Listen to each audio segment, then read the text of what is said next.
and Mrs. Debolina Mukherjee is medical physicist, Department of Radiation Oncology, INS Ashwini, Mumbai. Please come on to the stage.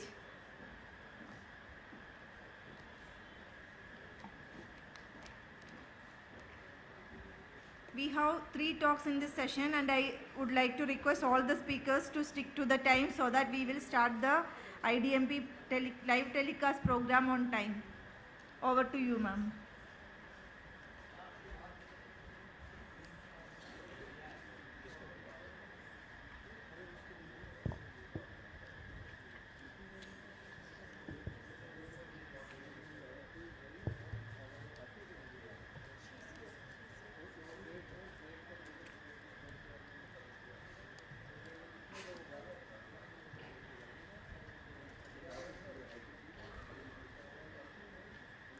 Good morning, everybody. We will start now the session 2. I would like to invite Dr. Uda to give her talk about pioneer woman medical physics from MIFOM countries.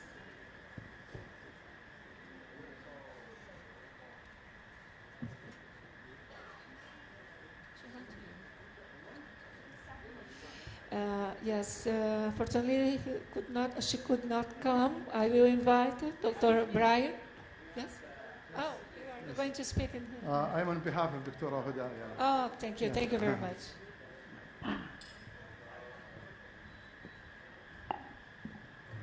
Good morning, everyone.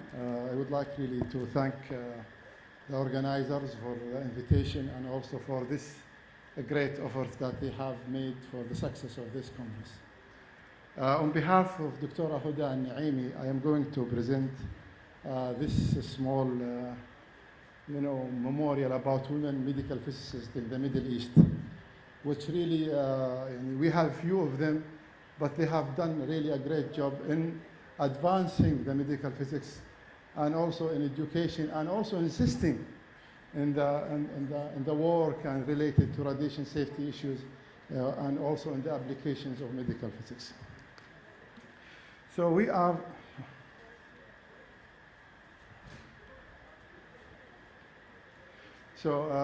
little introduction about the MIFOM. So the MIFOM has been, it's the Middle East Federation of Medical Physics, established in 2009. It's part of the IOM efforts to organize all societies of medical physics under its umbrella. And also this is all done to further your education and to improve the status of medical physics in the Middle East. Of course, the main goal of the MIFOM is to promote advances in medical physics in the Middle East, and also to educate and train local societies in a new technology, in new advancement, and also to encourage exchange expertise among the partners, and also to organize regional conferences within the region. So the MIFOM consists of 12 countries. As you can see here, it's the whole Arab world connected with, there is no partition between them, so they are all connected together except with borders and partitions. We are 12 countries starting from Lebanon, Syria, Jordan, Iraq, Palestine, Kingdom of Saudi Arabia, United Arab Emirates, Kuwait, Qatar, Bahrain, Oman, and Yemen.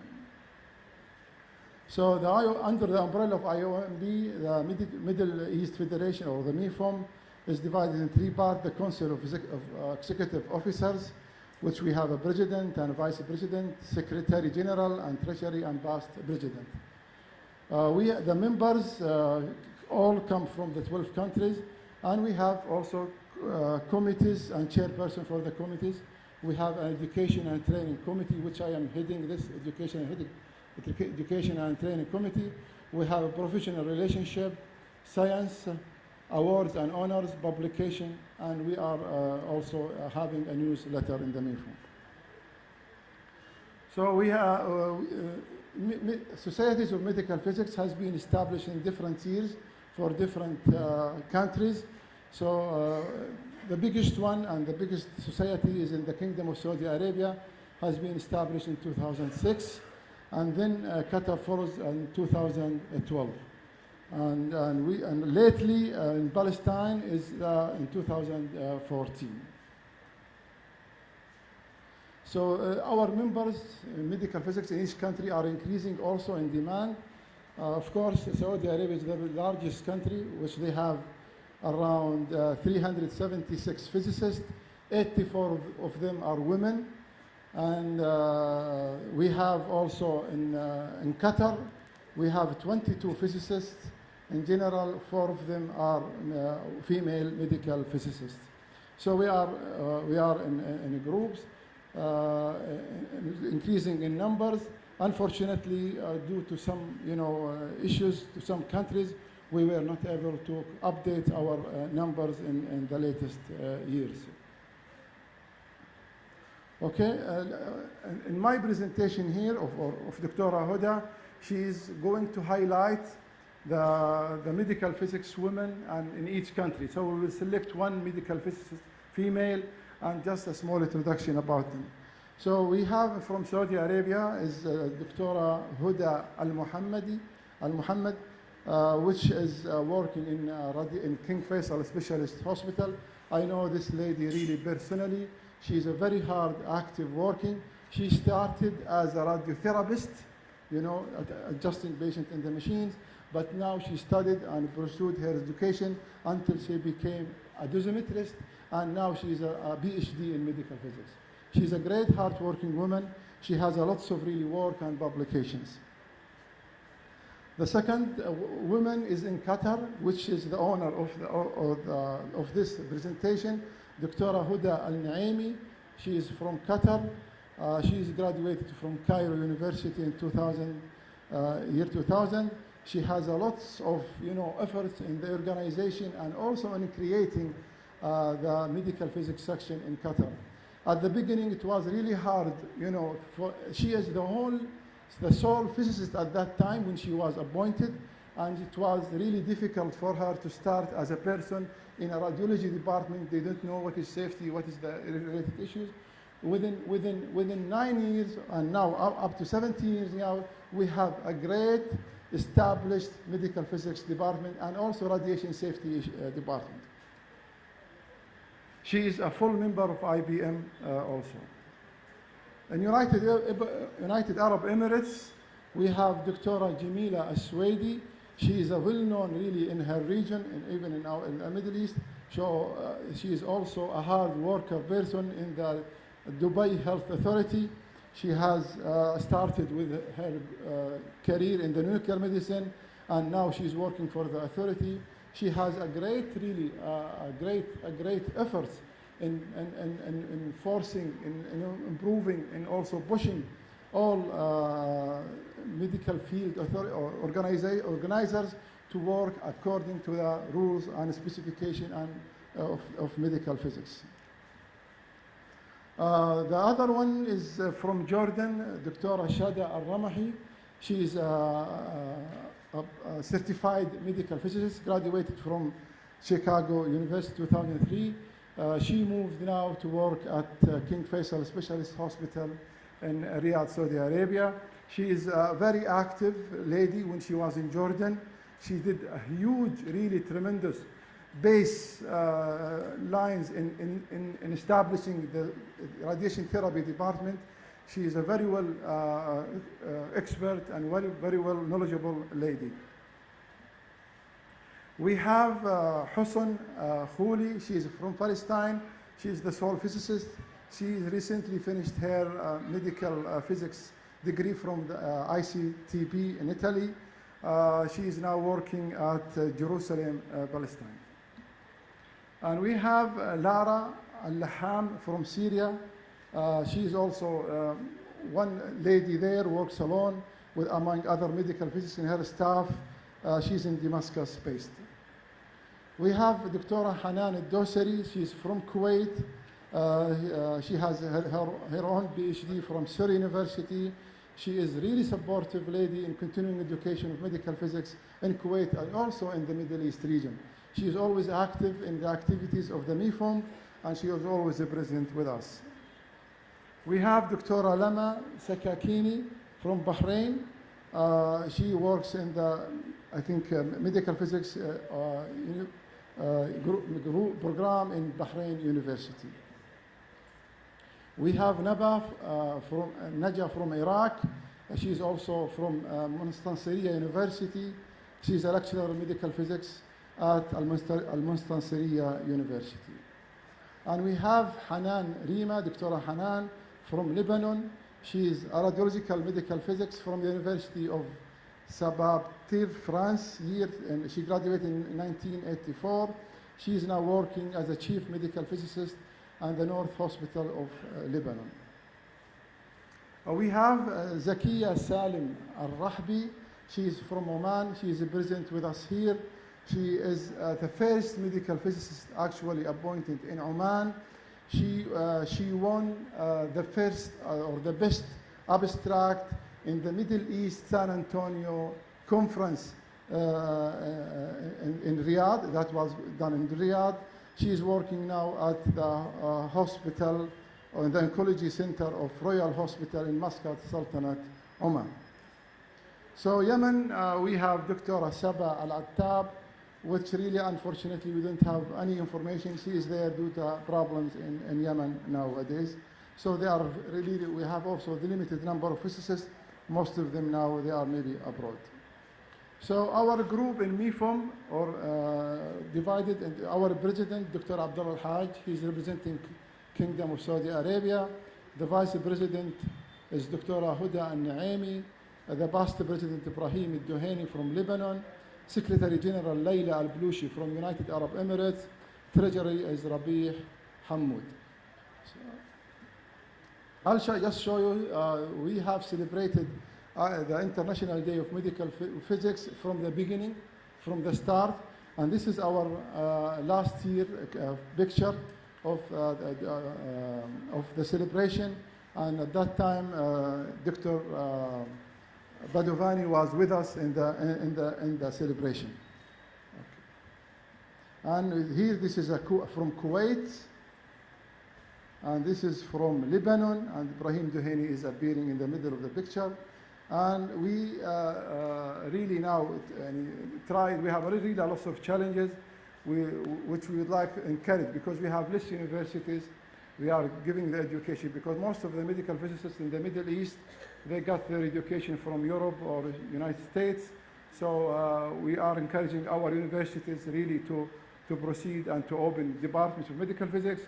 Encourage also our young women graduates to involve heavily in the medical physics, and also to encourage our governments to support us and to support our local societies, and also to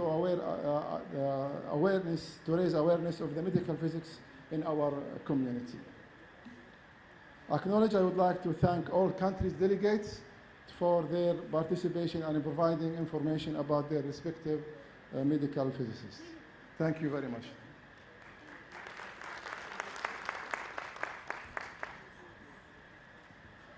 If there is any question or comment, please, in the audience. We have some minutes. Yes, yes, please. How many members, total members of the around, I think, 400, 600. Yeah, around 600 people. Yes. Yes. Thank you very much. Thank you very much. Now I call upon the next speaker.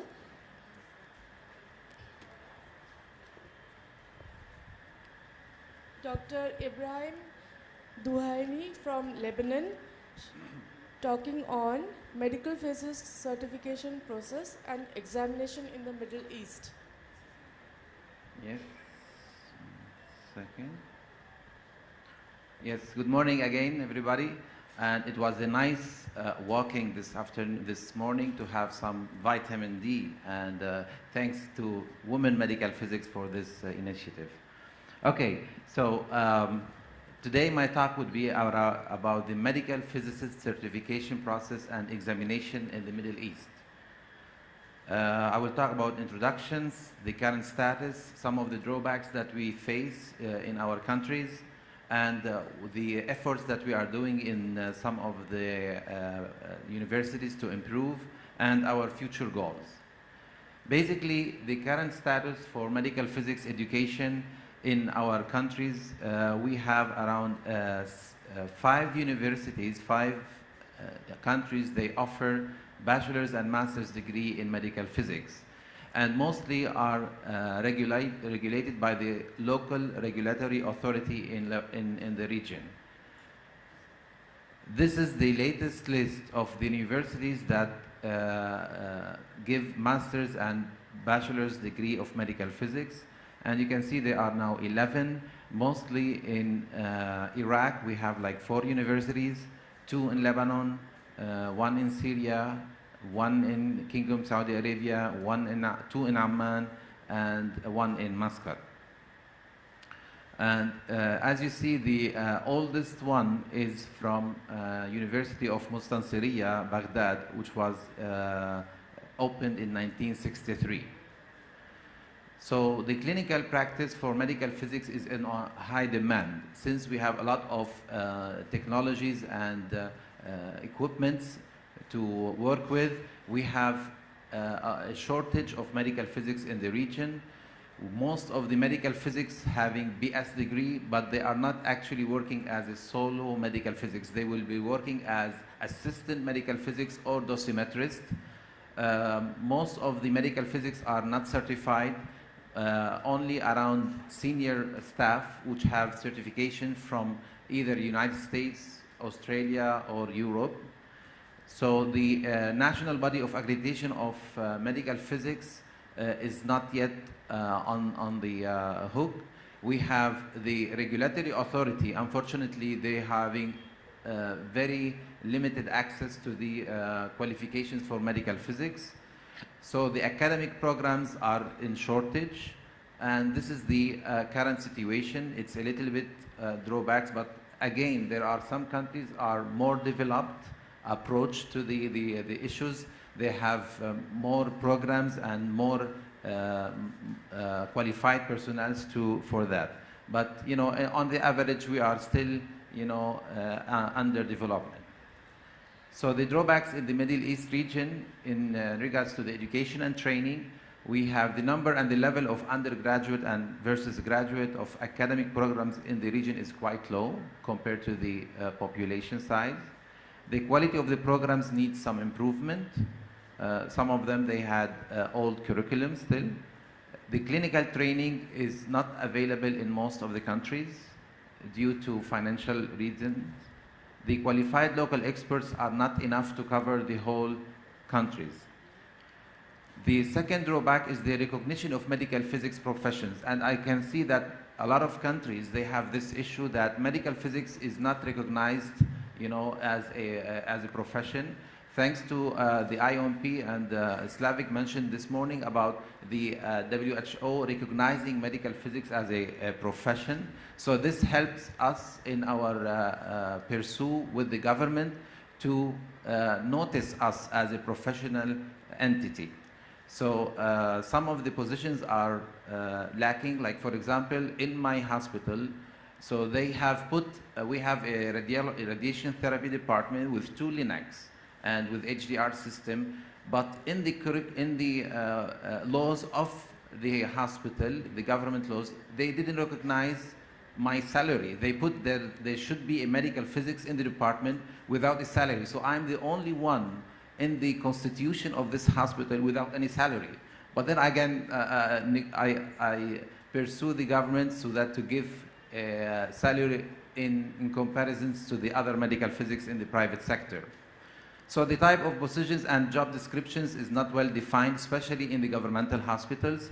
You know, private hospitals in our countries, they have a head, they can go and search, and they can do some, you know, relations with other hospitals from outside.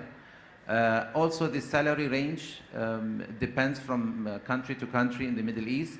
So we have some of the physicists that, especially the senior with high qualifications and, you know, board certification, they have higher salaries, whereas the one that is graduate from the local universities, they have medium salary. So the lower satisfaction of medical physics, and this is established in some of the universities, especially in the diagnostic region, that most of the hospitals, they do not hire medical physics in the diagnostic departments, although they have a very big departments. But now the constitution in our region is changing so that we can have a higher number of medical physics also in the diagnostic center. The third drawback is the accreditation of academic and training programs. Not available in most countries. They need recommendations from international bodies, and thanks for a lot of international bodies, especially IAA, WHO, IOMP, and other organizations. They are helping in such approach. Also the need for necessity to cooperate with international certification body, and this will be in our future aim to approach medical physics certification body internationally recognized, and one of them is ICPMB. So some of the operational improvements that we did as MIFOM society in our region is that we are helping in identifying some of the gaps of education and training, and we are trying to develop and harmonize educational materials as needed. So we are also make use of the encyclopedia that the IOMP has published, so that we can have a common material for everybody, and the programs are also entitled in English, so that because some of the countries, they have French educational background, and some of them English, and some of them Arabic as our national language. But because there is a lot of resources in English, we are harmonizing to have all the programs in our region to be taught in English because of availability of resources. MIFOM also is helping many universities in the region for improving the medical physics programs by having some of our clinical staff to be teaching in these universities. Some of them are volunteer teaching. They give some hours, because also the universities, they cannot afford to hire full staff. So we are doing as volunteers in our region. The other part that we are doing in regards to the roles and responsibility of Medical Physics Society, many MIFOM societies in the region are organizing conferences, workshops, symposiums in collaboration with international medical physics and related organizations, namely the AEPM, IOMP, IEA, and ICPMP. And we have a lot of support from these organizations, and we regularly do this at least 2 per year. And these are some of the workshops that has been done in the region. Currently, the medical physics in MIFOMs are employed based on a locally arranged licensing scheme with the regulatory authorities. So the regulatory authority, they can, in order to give a license for the department to have radiation therapy treatment, so they will look into the medical physics, who is responsible for this department. They will do some qualifications. They have some criteria, and most of the regulatory authorities, they accept medical physicists as long as they have experience and graduated from outside.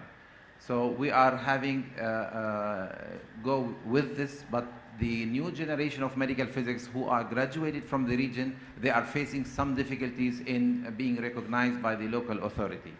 The second is that clinical training is provided by King Faisal Specialist Hospital in King Saudi Arabia under the ARASIA project. This is a new initiative from the IEA to have a centralized project in the region. More. Yes. 2 minutes more. 2 minutes. So this is the ARASIA project, was established in 2002 in IEA headquarters, and they are do regular trainings on the premises. The second is the recognition of the profession of medical physics, and this is an effort done by the societies so that they talk to the government face to face to include us in the profession. So the future goals we have to strengthen the number and levels of academic programs and to harmonize among these universities, to enhance the regulation of clinical training, and also regulate and establish certification board for medical physics in all MIFOM countries under the International Medical Physics Certification Board, IMPCB. And this was a good initiative to have from our societies to approach IBCMB to have an umbrella of the exam. And this is the proposed certification board exams that we will have. The criteria should be that at least master's students should have MS degrees for them to apply, and at least 1 year as a starting point, but then we will, for years to come, we will have 2-year programs. We have types of exam, part 1, part 2, and the oral exam. And this is the model, which is very close to what the ICP-MB is having. And we put the criteria for the pass and fail as 50% for part 1, 64 and 64 part 2 and 3. And in summary, since the establishment in 2009, MIFOM societies are trying their best to enhance the medical physics profession in our region. The demand of initiating a certification board exams for medical physics is on a high alert, and the MIFOM will be cooperating with IBCMB and other international medical physics organizations to achieve this goal. Thank you very much. Thank you for the nice talk. Any questions, please? Yes, we don't have time for questions. I'm sorry. Okay, no Please, problem. Thank you very much. Dr. Madalena from Bulgaria, please, to talk about the medical physical world.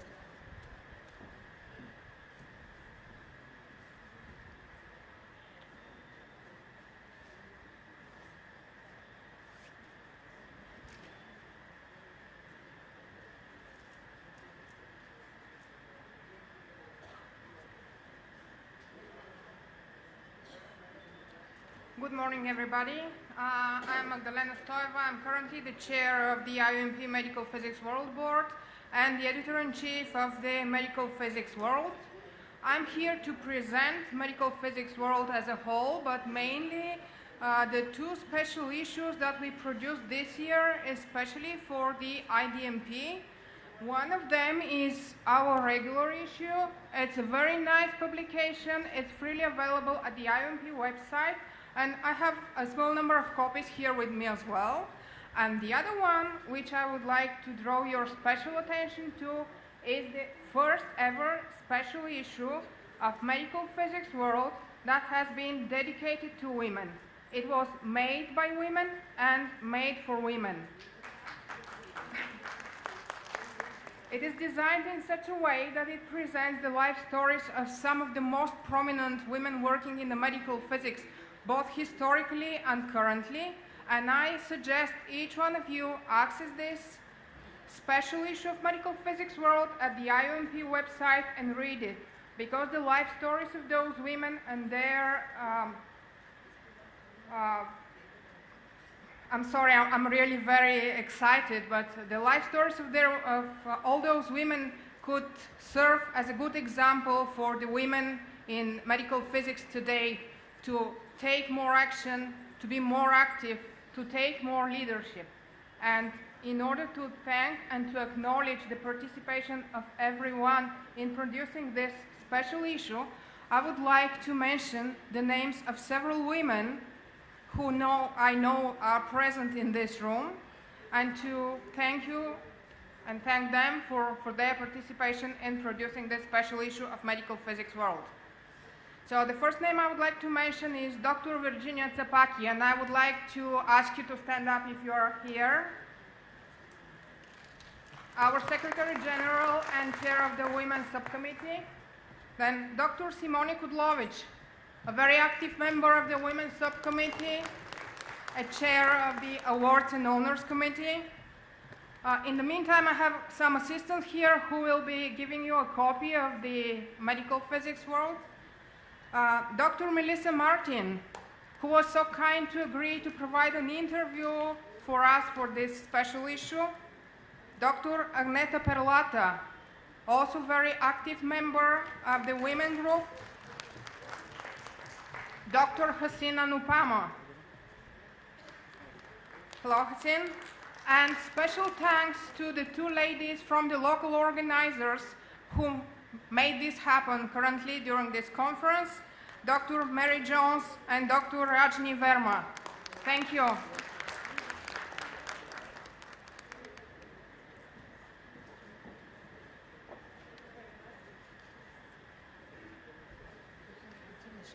We finish this section now to start the section 3, the International Day of Medical. Thank you, chairpersons. And I would like to request Ms. Gomadi R, who is the backbone of our reception and registration desk, and who is the Faculty of Radiological Physics at SMS Medical College, to hand over the mementos to the chairpersons and the speakers. Ms. Gomadi, please. Please hand over the mementos to Mrs. Debolina Mukherjee and Dr. Simone Kierena.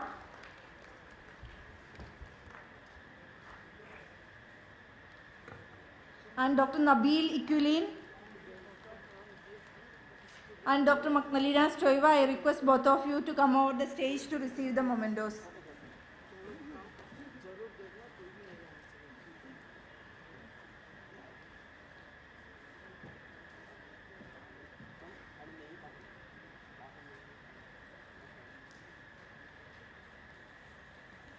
Dr. Magdalena Stoiva.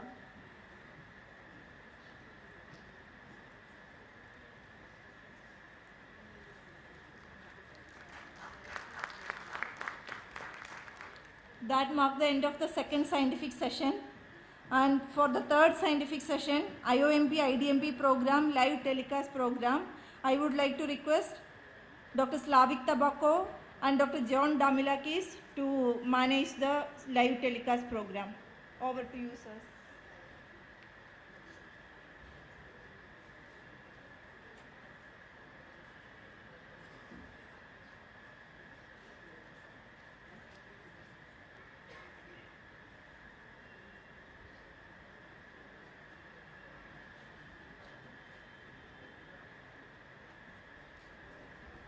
Dear colleagues around the world, happy International Day of Medical Physics. We're so happy to be together, and today the Executive Committee of the International Organization of Medical Physics, IUMP, is in Jaipur at the Asian and Oceanic Congress of Medical Physics in association with the IDmp Congress of India. So I'm sure we all shall celebrate this fantastic day today, which is dedicated to women in medical physics. It is my pleasure to call now Professor John Damilakis, who is the coordinator of the global developments of the International Day of Medical Physics, to be here, and would like to thank him and Dr. Tsapaki, who was the chair of the women's subgroup. Good celebrations to all on behalf of IUMP.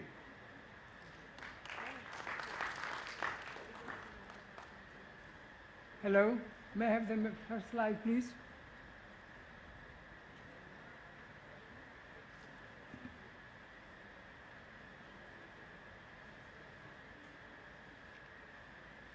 May I have the first slide?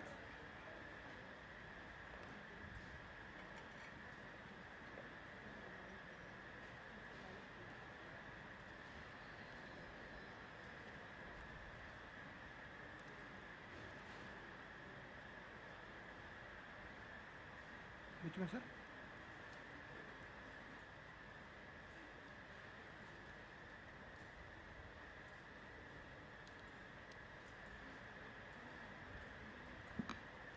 Okay. So, IOMP celebrates the International Day of Medical Physics every year on November the 7th. In 2013, we celebrated the first IDMP. The theme was Radiation Exposure from Medical Procedures, Ask the Medical Physicist. In 2014, we celebrated the second IDMP. The theme was Looking into the Body, Advancement in Imaging through Medical Physics. We, IOMP, created two posters, this one and another one with the phrase medical physics, the term medical physics translated into many languages. 2015, and the theme was devoted to radiation oncology, better medical physics, better cancer care in radiation oncology. 2016, education in medical physics, the key to success.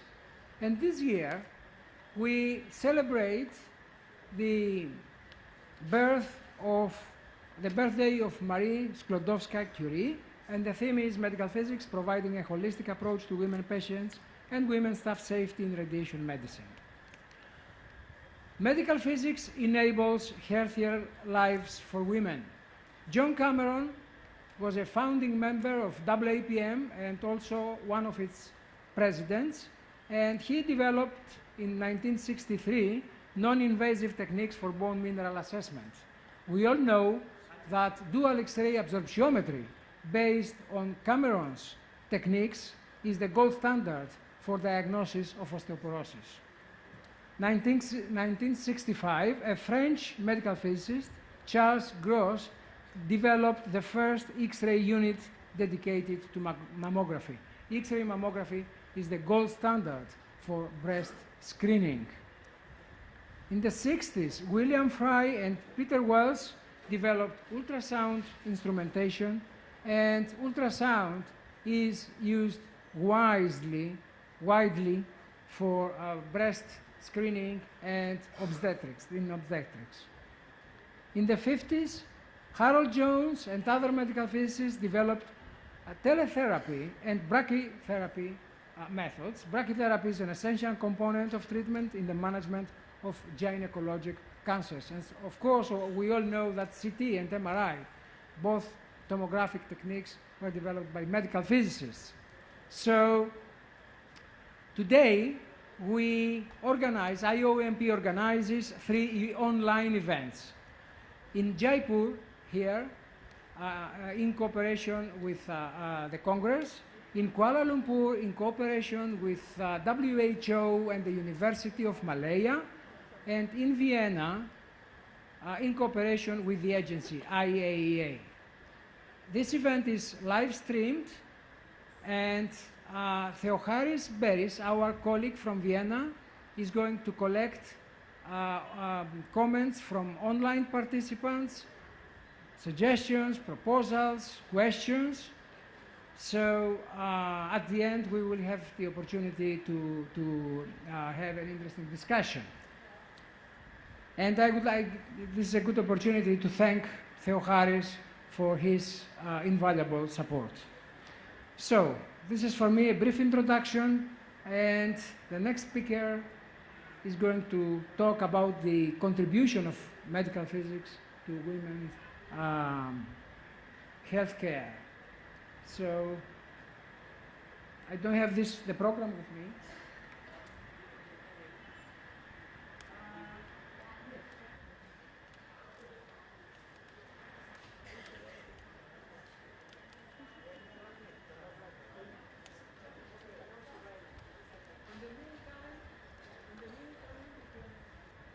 Watch the rally, a short video with Lucia, Santa Lucia, Santa Lucia,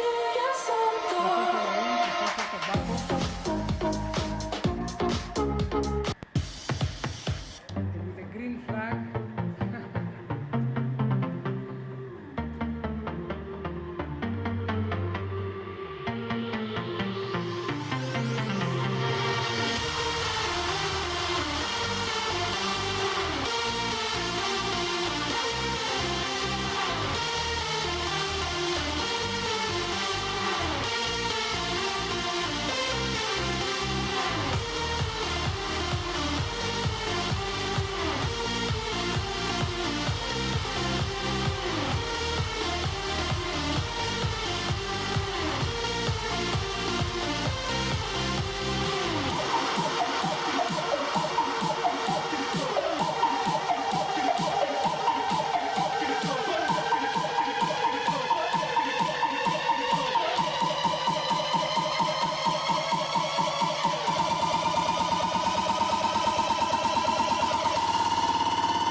And now we are calling Dr. Anupama Zari from Bangladesh to speak about the medical physics contributions to women's health and radiation safety.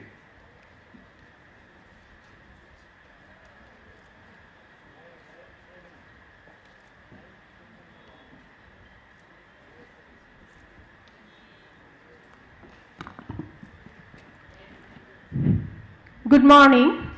So my topic is medical physics contribution to women's health and radiation safety.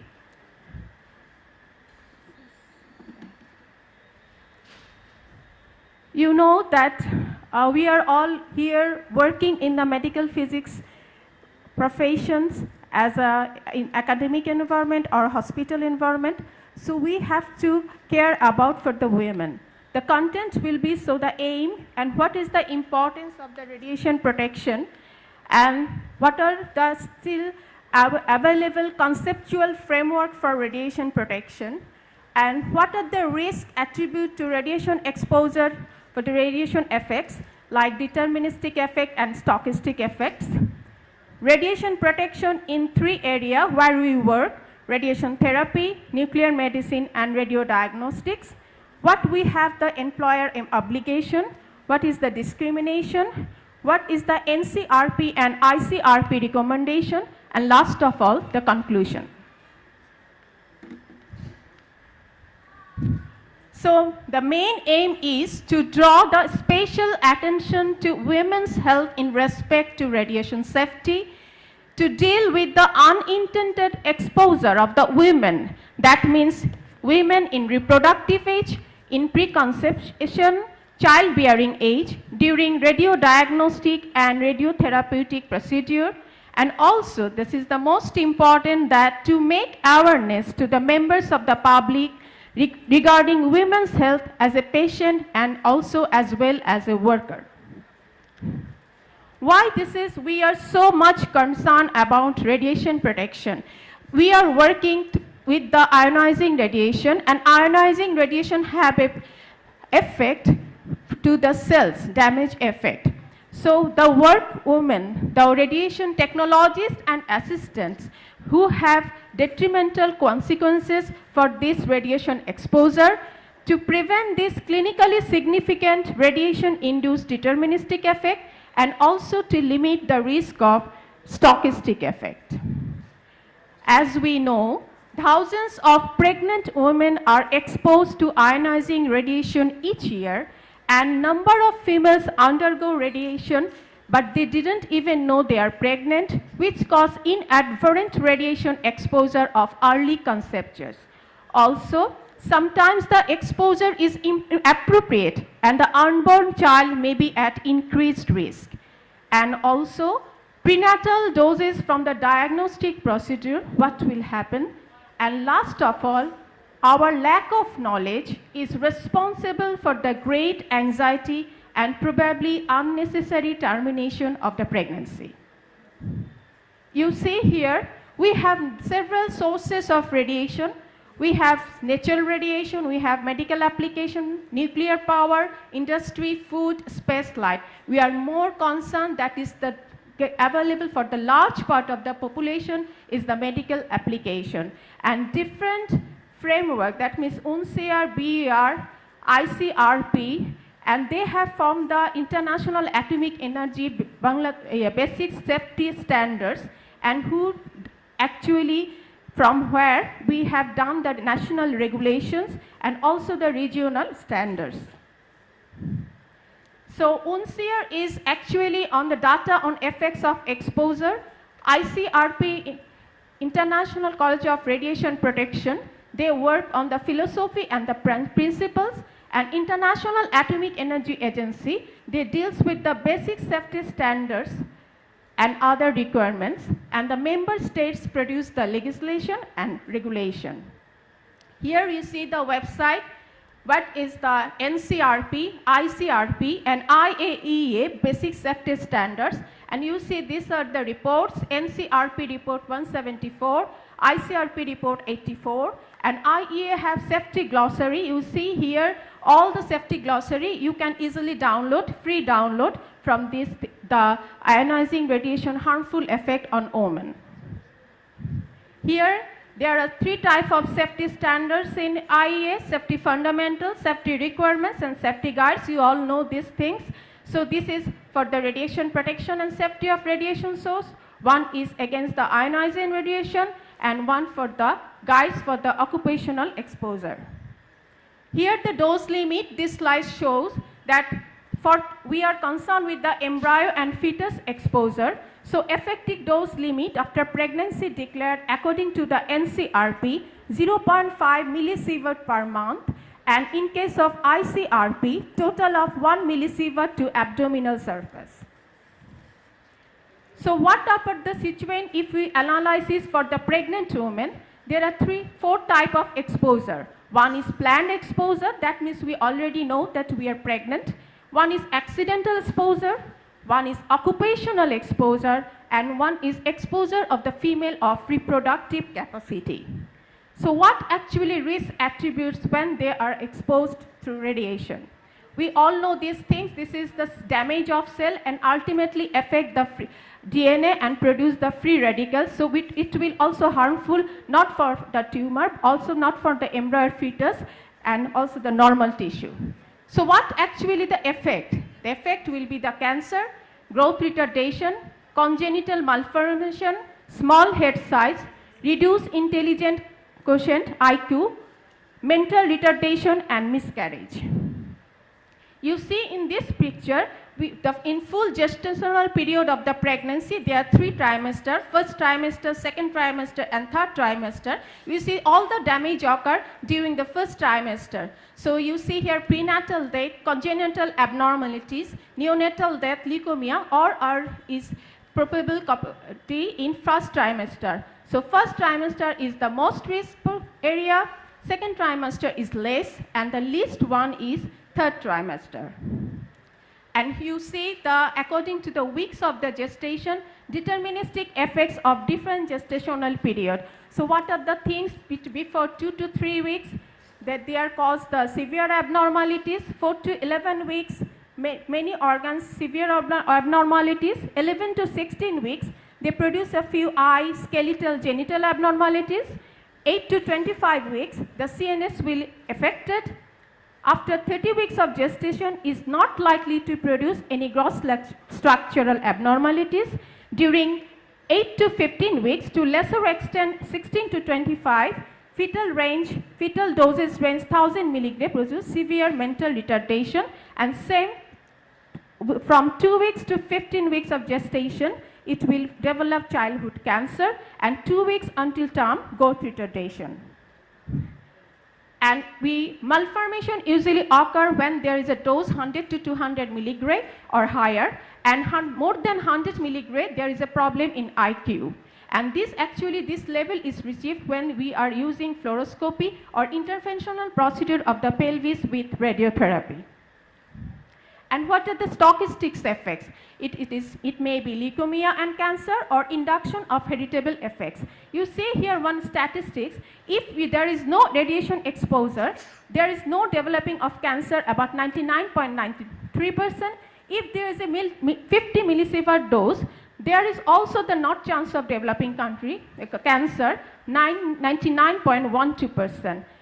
So it is relatively, there is a little risk for the cancer, but one statistic shows that the relative risk may be as high as 1.4% when there is a fetal dose of 10 milligray, and also individual rate also in uterus 10 milligray, about per 1,700 children, 1 children may be affected. And induction of heritable effects is 1% from the 100 millisievert will have a level of induction possible 1/10 of the risk. So what will happen? Risk of a pregnant population, it causes spontaneous abortion more than 50%, 15%, incidence of genetic abnormalities 4 to 10%, intrauterine growth retardation 4%, and incidence of major malformation 2 to 4%. And termination of pregnancy when it is required. Fetal dose less than 100 milligray, it is not justified for termination of pregnancy.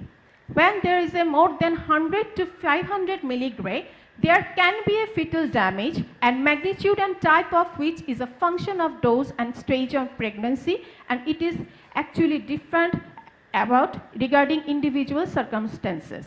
And high fetal dose, that means 100 to 1000 milligram late pregnancy, there is no malformation. And what we'll do when there is an emergency situation, it is exposure must be approached 0.5 millisievert to a large portion of the body. So we have to monitor the fetal dose. There is two types of monitoring, passive monitor and active monitor. Active monitor actually real-time based and sound an alarm when there is an exposure limit is exceeded. So it is more good than the passive monitor. So I will show the slides of radiation protection of women in radiation therapy, diagnostic, and the nuclear medicine. You see here, what about the teletherapy and brachytherapy for the mother dose? Actually, this depends. Dose is the function of prescribed dose, and it is depend what is the distance from the edge of center of the treatment field to the embryo and fetus. And if embryo live within the treatment volume, then the fetus receive the prescribed dose. If it is another outside the treatment volume embryo, that means in breast area and in other area, the distance must be for the early pregnancy approximately 40 centimeter, and for late pregnancy 10 centimeter, and average fetal dose 200 to 4000 milligram should be available in breast irradiation. In case of temporary implants of brachytherapy, you know that under supervision of physician we should be hospitalized, and dose rate exceeds several milligram per hour depending on the implant site and use type of radionucleotide. And when in case of permanent implants, patient will be released from the hospital after days, and radiation safety instruction is given when the patient is given to breastfeeding to his child. Here it is very small, but you can see in there cancer epidemiology biomarkers. It is summary of largest published series evaluating effect of radiotherapy on pregnancy and neonatal outcomes. It's not can be look very, but I have given the reference one. So if you are interested, you can go to this DOI number. It is the RP woman of diagnostic. If there is an extra abdominal, then there is no significant radiation dose. If it is analytical X-ray equipment, there is no measurable dose during operation, and from the external radiation source such as X-ray do not affect milk production or breastfeeding. You see here the chart, the uterus estimated dose typical value in all the procedures. If we do the diagnostic upper GI, lumbar spine, pelvis, hips, femur, you see the most is 6 millisievert intravenous pyelography. Here is the approximate fetal dose from conventional X-ray examination. So that is the mean. On one column is shown the maximum. Here you saw what are the organs we are going to be radiographic conventional X-ray, and what are the dose they are getting. This slide shows also the fetal dose from fluoroscopy and computed tomography procedure. So you have seen that maximum we can get from the abdominal CT, pelvis CT, and 5.8 from barium EMIL ultrasonogram. So we must consider these things, because during fluoroscopy of an woman, in pregnant women, we must have to keep in mind that the X-ray tube should be below the couch. And in case of what about in cardiac catheterization in pregnancy, we have to wear lead apron around mother's abdomen from diaphragm to symphysis pubis, and there should not be done cardiac catheterization in 12 weeks, because that is the time for major organogenesis in the pregnancy. So after 4 months, that volume of the fetus is small, and there is a great distance between fetus and other, so we can have a cardiac catheterization at a 4 month. What about in nuclear medicine? In nuclear medicine, most of the radiopharmaceutical used will cross the placental barrier. And in general, the conceptual dose from most diagnostic nuclear medicine exam other than radionuclides will be less than 10 millisievert. So here you see, if the dose to conceptuals from iodine 131, if it is thyroid, if it is whole body, and it's mentioned the weeks and months. So what types of, how amount of dose we can give it, and what are the effects of this. So nuclear medicine in case of pregnant and also breastfeeding women. In breast milk, all the radionuclides are excreted. So it is recommended that breastfeeding is suspended as follows: completely after the therapy, 3 weeks after the iodine, gallium, sodium and thalanium, and 4 hours after the technetium, red cells and phosphonates. And most diagnostic procedures done by the short-lived radionuclide does not cause any fetal dose. And fetal dose we can reduce by maternal hydration and also encouraging the voiding of the urine. And there are 3 types, you know, the preconception age, reproductive age and young workers. What will be the effect of radiation? Actually, preconception irradiation, parents' gonads has not been shown any risk of cancer. And reproductive age, always we suggest alternative treatment method other than radiation, and diagnostic dose can be considered, but only cancer induction is the probability. And confirmation of the last menstrual period is before planning any exam or treatment. And in case of young workers, no person will be allowed under 16 for the occupational exposure. Person under the age of 18 are only allowed to work in the control war areas, and schedule basic safety standard schedule 2 prescribe this less than 18 years. They should receive 6 millisievert in a year. Employer obligation is we have to tell the employer in writing form, we have to inform the administrative superior, and also the careful evaluation the women's environment, full explanation, the potential risks, and what methods and extra protection of the women can use these things. So discrimination, in 1978, Pregnancy Discrimination Act tells that pregnant women should not work in radiation facilities, but in IEA discourages this discrimination. And then NCRP and ICRP recommendation is dose limit 5 millisievert during entire pregnancy and per month 0.5 millisievert. ICRP recommends less than 1 millisievert, and after declaration of the pregnancy, the fetal dose should not be exceeded about 1 millisievert during the remainder of the pregnancy. So conclusion, appropriate risk evaluation should be made, justification principle of radiation protection, and fetal dose 100 milligram actually consecutive 3 pelvic CT scan or 20 conventional diagnostic examination, we do not receive the less than 100 milligram. And radiation technologists and medical physicists can work with stationary radiography, fluoroscopy, special procedure throughout the pregnancy. And chance of developing cancer in utero in its medical examination is theoretical. These are our references, and thank you.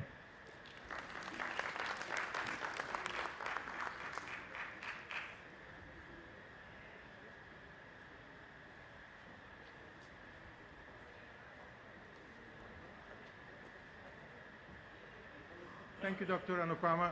I would like to remind to everybody as president of IDmp that now we are live web streaming all over the world. It is my pleasure now to announce the next presentation, Dr. Virginia Tsepaki, who is the Secretary General of IDmp, and she is the founder of the IDmp Women's Subgroup, to speak about the IDmp Women's Survey data.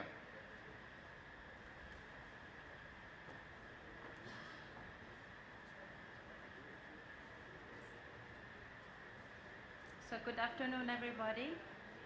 I would like first to show you why we need medical physicists. So according to the latest answer, worldwide we have quite a big number of examinations, therapies.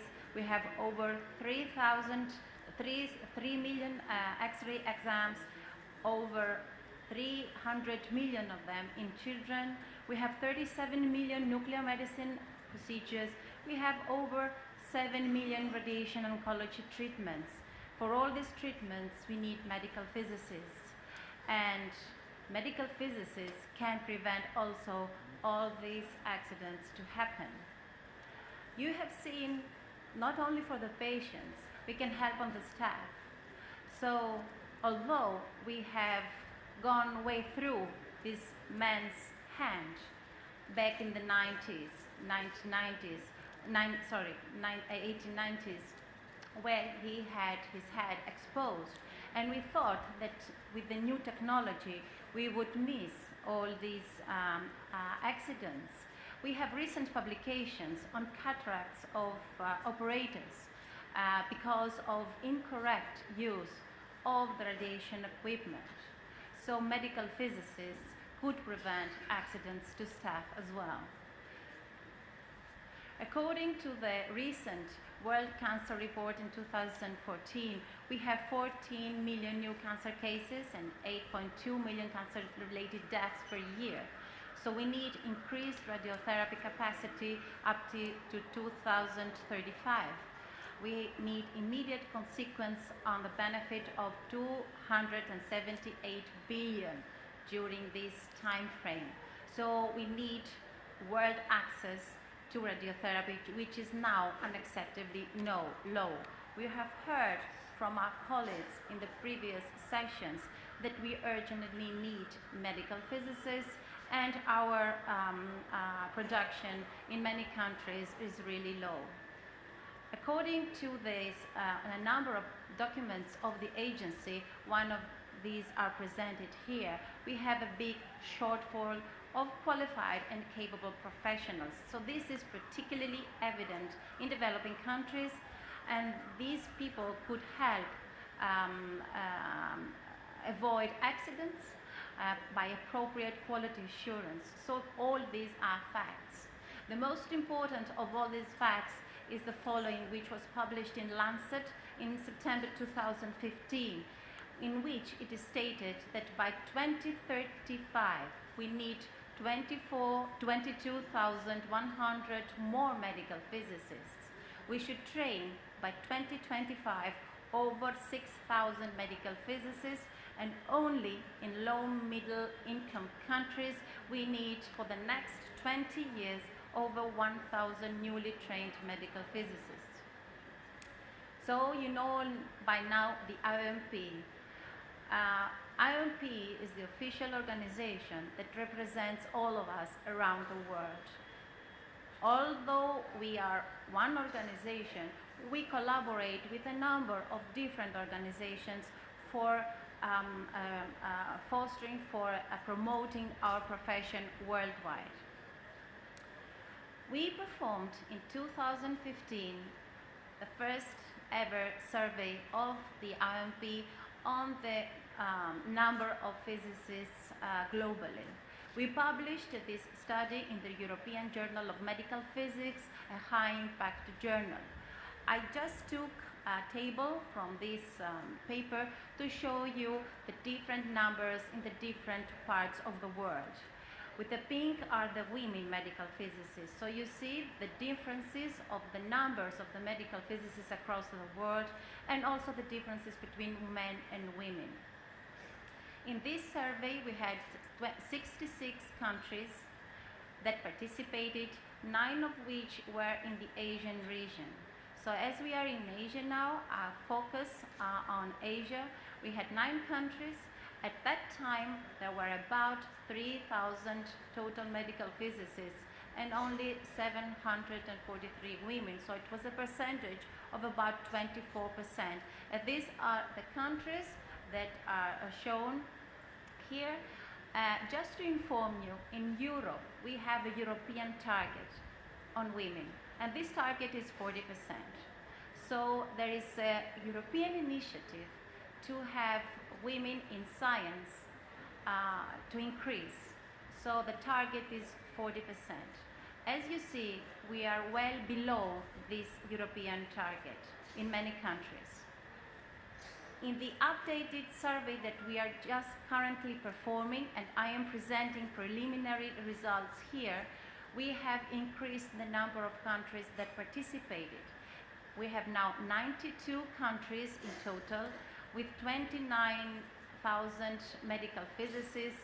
Of these medical physicists, the 8,665 are women. So if you compare this with the European target, I use the European target because this is the only global initiative on women in science so far. So 51 out of 93 of these countries were below this European target. Related to I combined the results of the 2015 survey and 2017 to show you the situation that you reported in the Asia region. So we have 19 countries in total, and you see the different countries in total, men and women percentages. So in this survey, we realized that 8 out of 19 had had women percentage below the 40% European target. And you can see the differences between countries.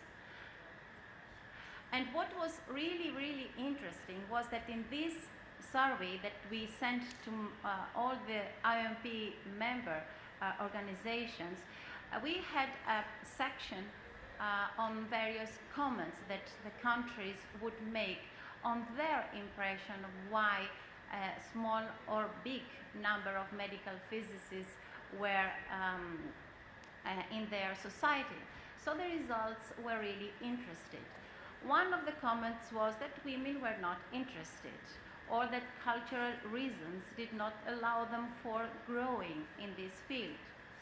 In certain countries, it is traditionally a male-dominated field, or their family did not feel happy for them to send their daughters studying in the radiation field. Another interesting comment was that women usually show interest in science more than men, because the men in this part of the world go to the military, police, and the administration. So it is a matter of preference within the specific country. Other comments were that countries in which percentage of women medical physicists increased in the last years, and this was due to the higher percentage studying physics. So maybe this has to go back to the graduation of the basic diploma. And this would contribute to the growth of the medical physicists in the local national job market. Certainly, another comment was that medical physics is one of the subjects in physics that seems to be more attractive to women than others. The person who commented did not provide a reason for this, but I will leave it to you to, as a first comment to discuss in the panel discussion. An interesting example, and I think it is worth discussing, is the efforts of Canada. Canada had a fairly number of women consistent over the past several years. There was no intentional strategy to increase the number of women in this field. So in 2016, a women's committee was established to address professional issues faced by women in medical physics and to explore equity, diversity, and inclusivity in the national medical physics community. And the particular committee has sponsored and provided speakers for conferences focused on women in medical physics. So maybe we need a strategy, not only for women, but generally for medical physicists. And one of these strategies is the event that we are doing this today. So, because IMP, with the support of the president, Professor... Physicist. Is this true? Yeah. Yeah, so the question is, does your experience show that women fear radiation more than men? Actually, because you know that in our countries, my experience that I have talked with many radiation technologists and radiation workers who work in Oman, and also the patients when they are pregnant, they when go to the X-ray or CT, because this is the main thing. When we are becoming medical physicists, then we have to think of quality control of these machines, and do quality control of the image and prevention of high intended overdoses. But we do not have now in this our country. We do not have any diagnostic procedures. These things are not maintained. So for this reason, we are now aware of this. Even me, when I was thinking that to go for an X-ray examination, I was thinking in that when I go there and I see there is no quality control procedure and nothing, then I was thinking I will not do in my country. So this is the... Thank you. Another question to Indian representative, Dr. Kazi Do-Min. Is she here? Okay. There are very few women representatives in IDmp and other organizations. Could you please come here with me?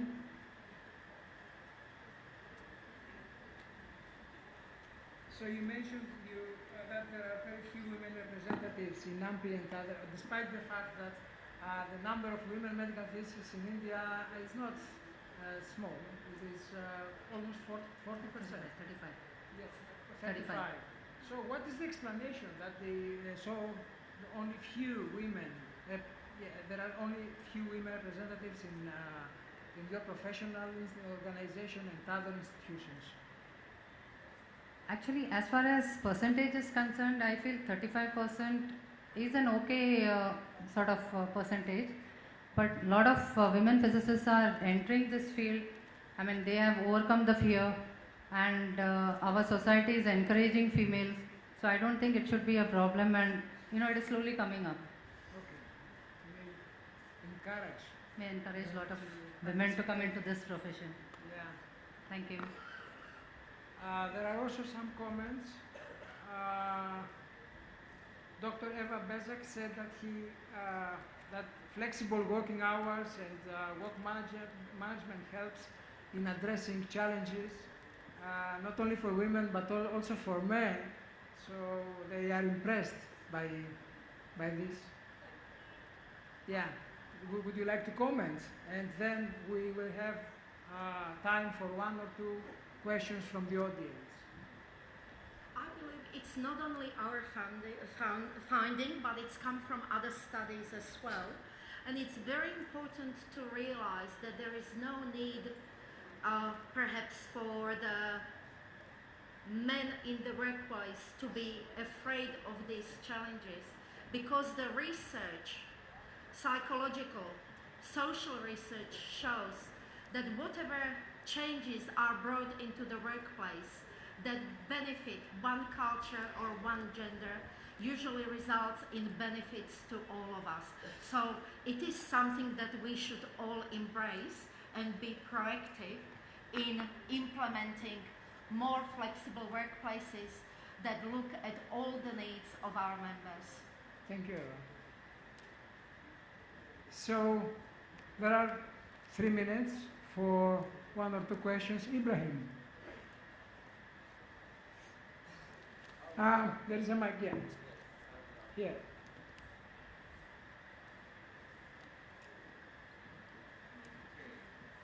Thank you, John, for the opportunity. Actually, I'm searching for a person.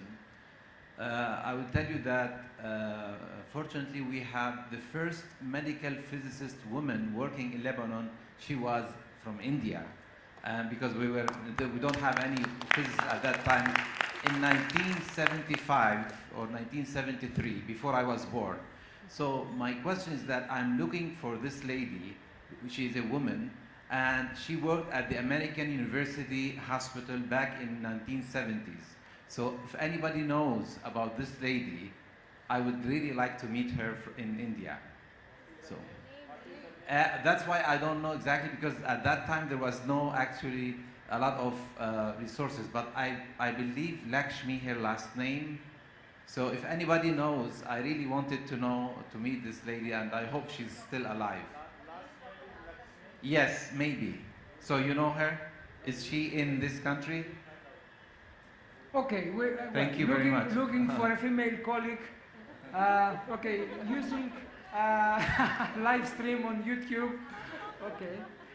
Any other questions or comments or suggestions? Please. Could you please come here?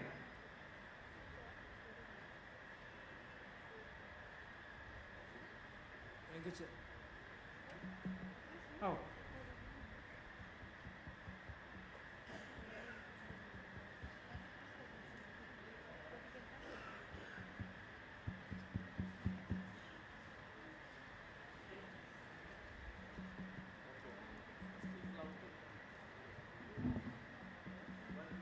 Could you please come here?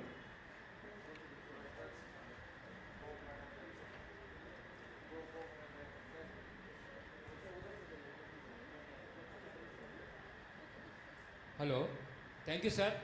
I am H. Kumar from Media, Science Media. I question to Australian presentation, very good presentation of the women's empowerment in the gender equity. We are facing the environmental degradation and social degradation in India. What would the paradigm shift in Indian condition so the female can be more physicists to become a more doctor to save the country, save the community, save the health of the Indian population. What should the paradigm shift in India? Because there is a lack of education, lack of professionals in India. How to increase the professional system in India? Giving equal opportunities to both men and women. Arun, I think, wants to comment. Journalist, you must know the condition in India. I will tell you, more than 60% medical students are girl students. You can go to this medical college. We have no hostel facilities for the girls. Boys facilities are remaining vacant. But earlier, 30 years back, only 20% was a girl, and we reserved 33%. Today, 60% are a girl student.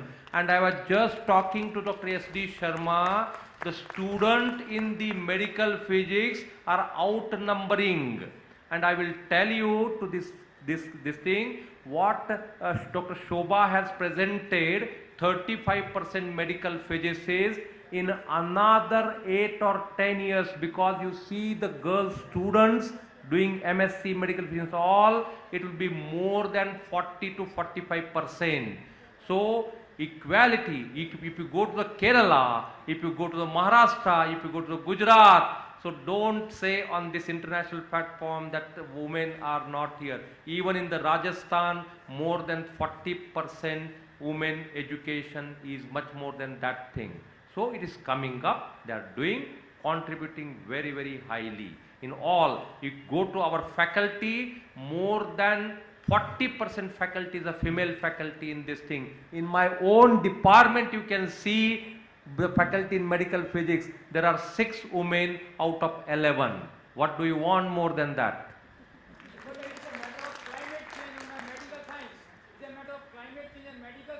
Thank you, Arun, for your intervention. We are running out of time, unfortunately. We can continue discussion during the break, lunch break. So I would like to ask Dr. Tabakov, IOMP President, to close this session.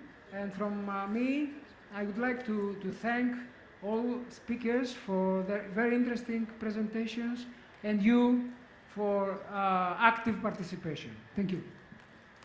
Dear colleagues, thank you very much for being at this very special session. I think for the first time we have a live webcast, and this is for the Idmp. And this particular Idmp is also very special for me, 150 years from Marie Curie, because my grandfather was one of the students of Marie Curie. And before closing the session, I wanted to say several thanks. My first thanks is to the UK Institute of Physics and Engineering and Medicine, IPM, who actually presented the case to UNESCO. So this day to be under the patronage of UNESCO, and it's to be very important for the future. My next thank is to our fantastic host, Professor Shogule, who made all this happening, and now this is going all around the world. People from so many countries are listening, and Professor Demilakis is receiving all this data. And finally, I wanted to take, yes, especially, thank you very much, Dr. Shogule. And finally, I wanted to thank all of you, and specifically the women's subgroup, which was so active to put the IMP women's subgroup, so active to put all this data together. You have to see how they were gathering all the time, making projects, making different ideas, etc. And of course, the overall coordination of this IDMP, which continues now with other live webcasts from the International Atomic Energy Agency, from WHO. So this is something what Professor Demirakis is doing now. All the very best. Once again, happy International Day of Medical Physics. Thank you.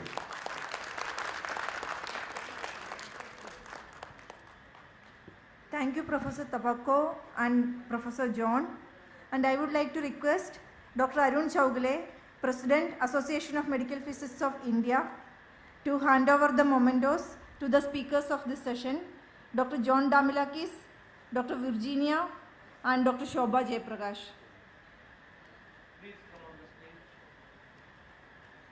Dr. John, Dr. Virginia, Dr. Shobha, please come over to the stage.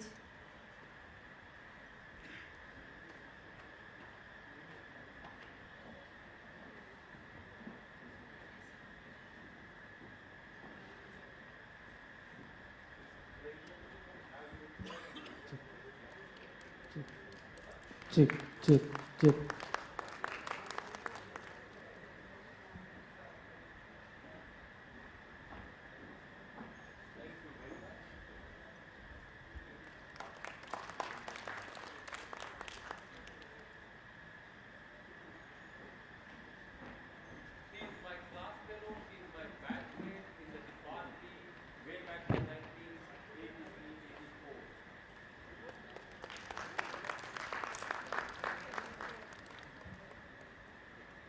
Thank you, sir. Thank you, chairpersons, and thank you, speakers.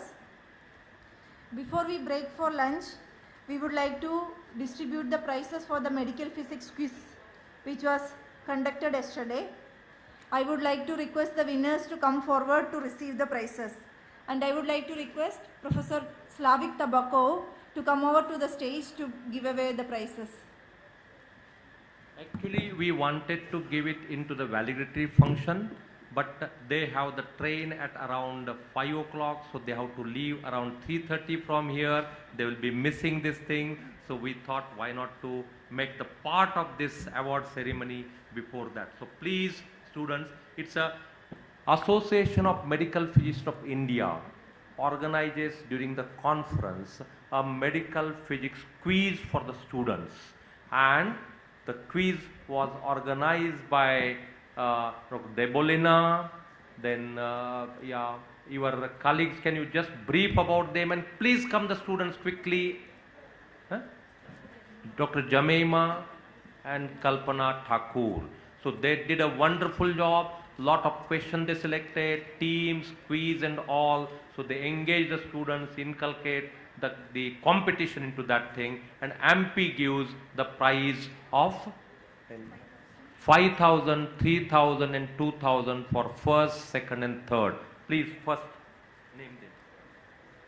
First prize goes to M. Uma Parameshwari from Bharatiyar University, Coimbatore, S. John Paul from Anna University, Chennai, A. Jiva Bharati, Anna University, Chennai, and S. Surekha, Anna University, Chennai.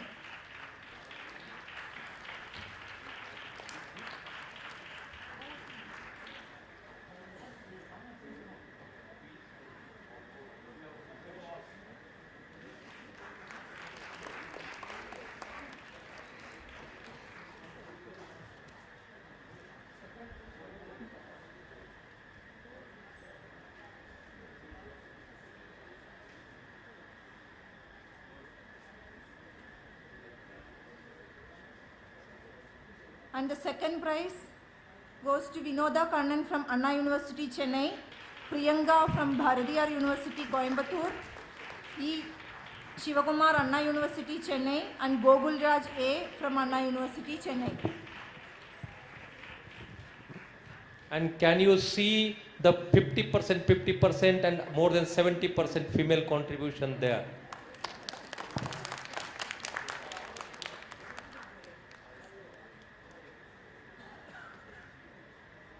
And the third prize winners are Dins Francis from Vaidehi Institute of Medical Sciences, Bangalore, Devangi J.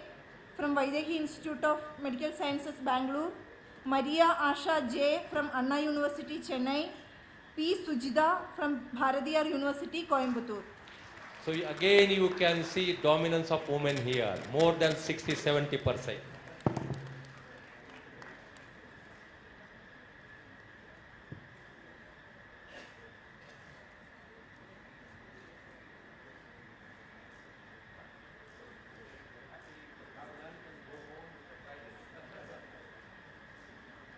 also the ICTP travel grants, which will be distributed in the valedictory function, but I would like to announce if anyone is going before the valedictory function.